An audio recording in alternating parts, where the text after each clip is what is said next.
if you woke just a little bit, you got sense enough to know that everybody is not treated equally.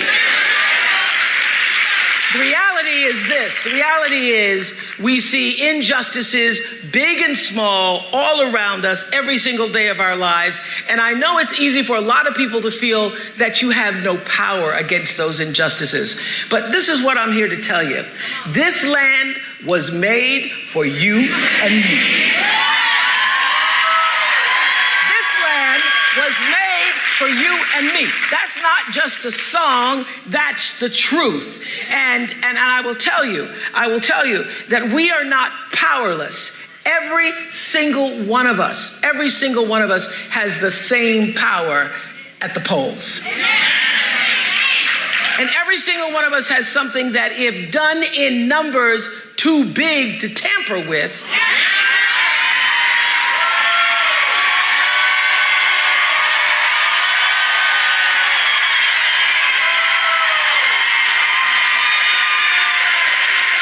cannot be suppressed and cannot be denied. As our civil rights predecessors used to say, we shall not be moved. So every single one of us has the same power at the polls. We have the ability to go into a tiny booth, or in my neighborhood, it's not even a booth, just a little stand. And every one of us, regardless of the color of our skin, it doesn't matter. When you're there at the polls, we're the God we pray to. It doesn't matter who we choose to love, whether or not we graduated high school or went to college, or how much money you have in the bank, or whether or not you have a pre-existing condition, or whether you're elderly, or whether you're not, whether you're developmentally disabled. Doesn't matter at the polls. We are all equal in power. So on November 6th, you all here, you already got it. You got it. So now your job is to go out and let everybody else know how to get it. That you make your voice heard on November 6th. We have this incredible opportunity to make history. We have our inalienable right to vote, because the one place where we're all equal, where is it? It's at the polls. And I'm here today because I know you know that, but I just came to remind you of the power. I'm here because I want you to remind others of the power. And I want to make it very clear to all the press, everybody, I'm not here because I'm making some grandstand because I'm thinking about running myself. I don't want to run, okay? I'm not trying to test any waters.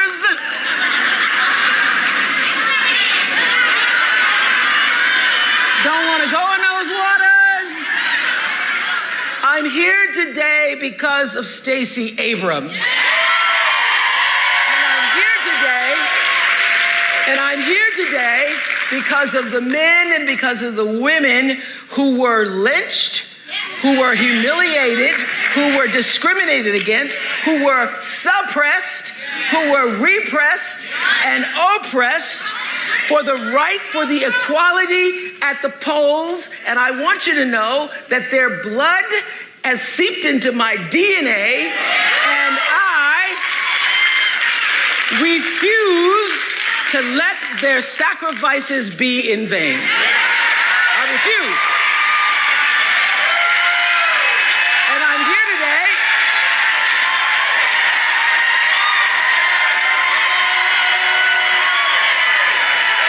don't let nobody turn you around.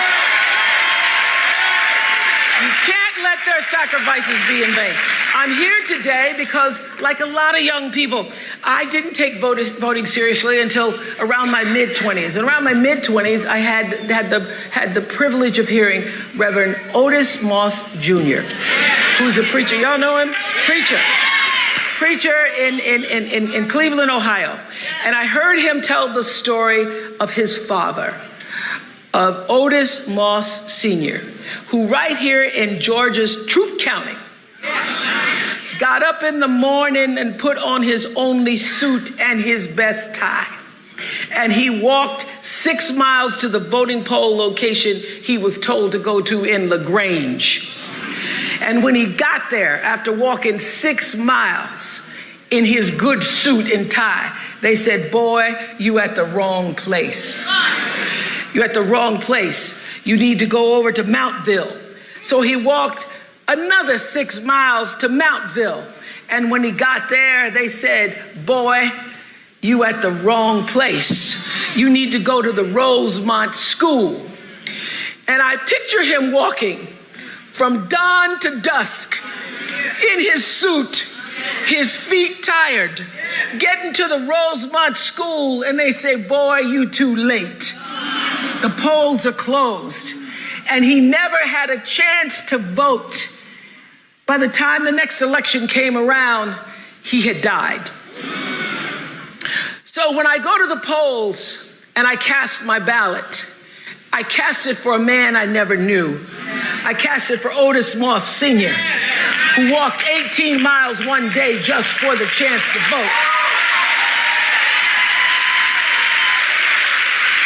And when I go into the polls, I cast the vote for my grandmother, Hattie Mae Lee, who died in 1963 before the Voting Rights Act of 1965 and never had a chance to vote. I vote for her. And when I stand in the polls, I do what Maya Angelou says, I come as one, but I stand as 10,000.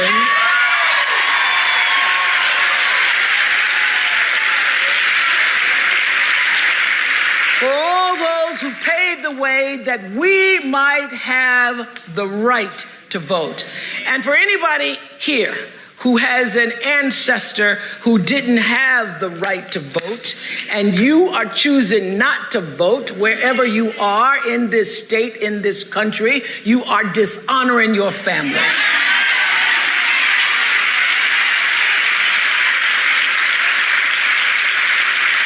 You are disrespecting and disregarding their legacy, their suffering and their dreams when you don't vote.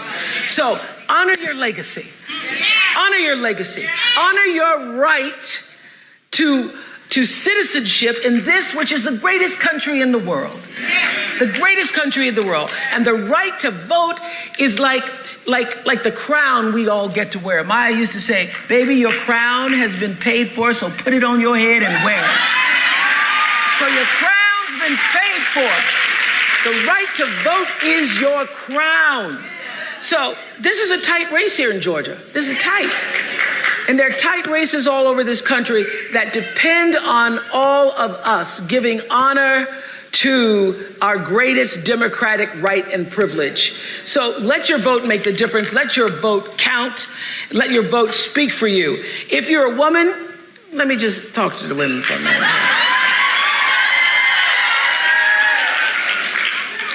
If you're a woman, you need to recognize it hasn't even been 100 years since we even had the right to vote, since we were considered a piece of property. You couldn't even own a piece of property. I loved land so much, and I think, boy, if I was born at the turn of the century, 20th century, I wouldn't even have the right to own the land without your father or your husband saying it was so. You didn't have the right to even take care of yourself. So you didn't have a voice, and now we do. We as women people need to stand united and vote our values. Vote your values. Vote your conscience. All this noise, all the noise, you just can't get away from it. You turn on the TV, on the web. It's so much noise and crazy talk. All the vitriol in the ads. You know what? They are designed to confuse and confound you with fear. That's what they're done. They're designed to confound you with fear. They are not designed for people with discernment. Women, people, we have discernment. And when you know the right thing and you can feel it, you can feel what is the right thing to do, you can't be influenced by propaganda and fear. So now is the time for discernment. And only when we unite as sisters, and I don't just mean sisters, I mean and sisters, black sisters, brown sisters, white sisters, Asian sisters, LGBTQ sisters.